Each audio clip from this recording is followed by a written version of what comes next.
नमस्कार, द खंडे लाइव 3 में दोस्तों मैं आपका संपादक आर के दीक्षित आपको बता देना चाहता हूं कि भारत मंडपम प्रतिदान के अंदर मेला लग रहा है। इस मेले को 2025 से बहुत ही खूबसूरत तरीके से अन्य सालों में ख़ास तौर पे लोगों को सुपुर्द किया जाएगा। श्री जितेंद्र प्रसाद जो कि कॉमर्स इंडस्ट्री के मिनिस्टर हैं, उन्होंने लाइट लैम्प करके इस मेले को पब्लिक में सुपुर्द किया गया है। श्री नीरज खरवाल एमडी आईटीपीओ और नितिन कुमार यादव चेयरमैन आईटीपीओ ने लाइट लैम्प उनके साथ करके इस मेले की खासियत को लोगों को बताया। एक प्रेस कॉन्फ्रेंस में मेले की खासियत में उन्होंने कहा श्रेष्ठ भारत और नेक भारत के ऊपर बात रखी, जिसमें कि श्री जतिन जी ने अब तक का सबसे बेहतरीन मेला बताया। कुछ हॉलों में इस मेले की खासियत के साथ साथ चाइना, साउथ कोरिया, तुर्की, इजिप्ट, यूएई, ईरान, लेबनान और तुनिसिया जैसे देशों के सामान बखूबी इन पवेलियनों में मिलते रहेंगे और बिहार, राजस्थान, महाराष्ट्र, उत्तर प्रदेश जैसे स्टेटों में पार्टनर स्टेट के तहत झारखंड और कई स्टेटों पर उन्होंने फोकस रखते हुए इस भारत मंडपम में काफ़ी खूबियों के साथ इसको पब्लिक को बताया। आपको बता देना चाहते हैं 1,04,000 स्क्वायर मीटर में फैला ये मेला बहुत ही आकर्षित रहेगा।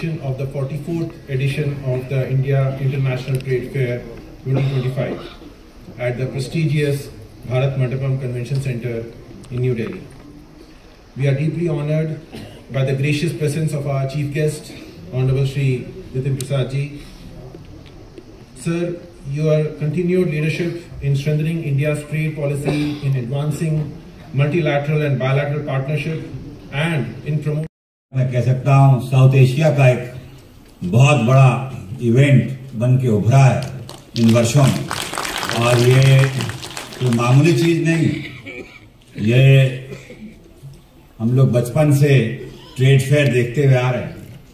मगर जब ये जैसे कि अभी आपने आदरणीय प्रधानमंत्री नरेंद्र मोदी जी को सुना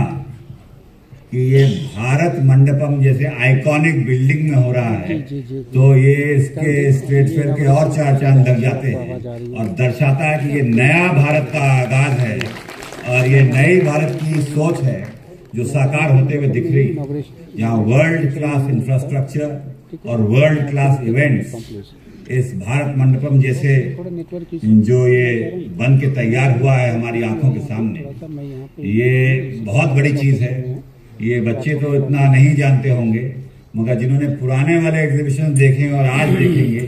वो समझ सकते हैं भारत कितनी तेजी से आगे बढ़ रहा है और कहां से कहां हम पहुंच गए हैं कि हम विश्व पटल पे अपनी छाप रखने के लिए पूरे देश और दुनिया में डंका बज रहा है। तो जैसे कि अभी हमने ये ट्रेड फेयर में ये थोड़ी सी फिल्म भी देखी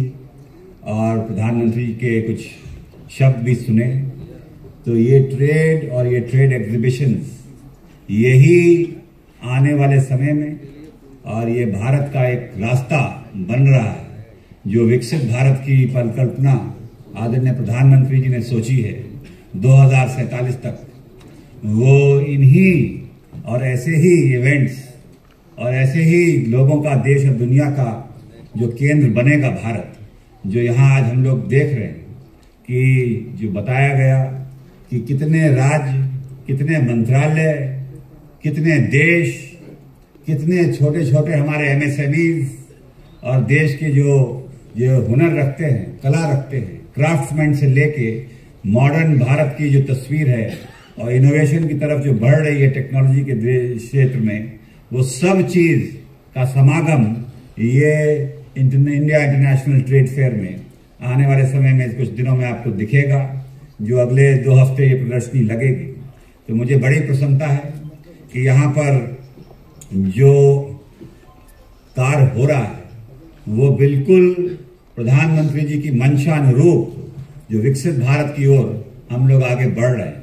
ये सिर्फ एक एग्जीबिशन नहीं है, ये भारत की शक्ति का भी प्रदर्शन है कि हम खुद ही हथियार बनाने के लिए आज तैयार हैं और बना रहे हैं, और विश्व भर में हम लोग कोई किसी के सामने हाथ फैलाने की जरूरत नहीं पड़ रही है। तमाम ऐसी चीजें हैं। और ये यहाँ की जो थीम रखी है, एक भारत और श्रेष्ठ भारत, यही यहाँ की इसकी जो आपने थीम रखी है, इसमें यही दर्शाता है कि सभी लोगों को साथ लेके और सभी वर्गों को साथ लेके चलना है, क्योंकि तभी जाके भारत कि चंद लोग आगे बढ़ जाएं, किसी का उद्योग चमक जाए, उससे भारत का वो नहीं हो पाएगा। मैं चाहता हूं, और ये सोच है सरकार की, कि सभी लोग, छोटे छोटे उद्योग, एक एक व्यक्ति, चाहे वो स्टार्टअप हो, चाहे वो अपना कार्य कर रहा हो, चाहे वो नौकरी कर रहा हो, सभी देश सामूहिक रूप से आगे बढ़े, तभी वो एक भारत और श्रेष्ठ भारत की कल्पना पूरी होगी।